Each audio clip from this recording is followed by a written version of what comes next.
आता लग्न जुटल्या जुटल्या नवरदेव नवरीने काय देऊन राहिला आजी मोबाईल याचाच मोबाईल आहे याचा सिम कार्ड आहे 2 महिन्यानं लग्न आहे काय बोलत असल अय डंग डंग डंग चिक डंग काय बोलत असल लग्न झालं घरी आणलं पण आता मोबाईल वापस घेता येते का याचाच मोबाईल याचाच सिम कार्ड याचाच बॅलन्स वंशाचे पुण्य कुळाचे आशीर्वाद 1-2 वर्ष निघून गेले एक अंकुर पोटात निर्माण झाला गेले दवाखान्यात तपासून आले डॉक्टर साहेबांनी सांगितलं गर्भ चांगला आहे काही चिंता करू नका दुसऱ्या महिन्यात गेले तिसऱ्या महिन्यात गेले कारण 3 महिने होईपर्यंत गर्भाला काही होत ज्यावेळेस 4थ्या महिन्यात गेले त्यावेळेस डॉक्टर साहेबांनी तपासलं सांगितलं म्हणजे दादा गर्भावर परिणाम व्हायला गर्भ आळवा आहे आणि गर्भात पाणी कमी आहे म्हणजे पाणी कमी आहे तर टाक वरून 2 बकेटा कारण हा गर्भ आळवा असल्यामुळे त्या ताईला विचारलं म्हणे ताई तुम्ही काही घरी कष्ट केले का म्हणे काही सोयाबीन सोंगलं का आता खरं सांगा सोयाबीन सोंगायचं काम होतं का सोयाबीनच्या खालूनही पाणी होतं सोयाबीनच्या वरूनही होतं सोयाबीन नाही सोंगलं गठुळे नाही उचलले बाळ कुपोषित दिसून राहिलं म्हणे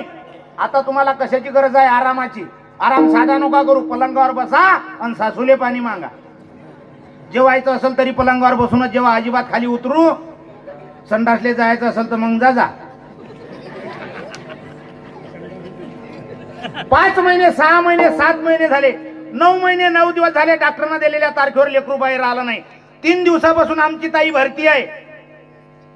घरातले रोज जवळचे नातेवाईक फोन करायचे झाली का डिलिव्हरी शेवटी 3 दिवस संपल्यानंतर 4थ्या दिवशी डॉक्टर साहेबांनी सांगितलं नवऱ्याला बोलावलं मुलीच्या सासऱ्याला बोलावलं म्हणे परिस्थिती हाताच्या बाहेर गेल्यापेक्षा आता आपल्याला कशाची गरज आहे आरामाची गरज आहे तिला आराम करायला लावला 9 महिने तिनं आराम केला बिचारीने आणि ज्या वेळेस आता शिजर करायचं म्हणे आणि आताच्या आता तुम्ही काही करा 50,000 रुपये जमा करा नाही करसान तर बाई जाते आपल्याला वाटते पहिलेच तर भेटे नाही इकून तिकून भेटली ती हे म्हणते जाते काय करा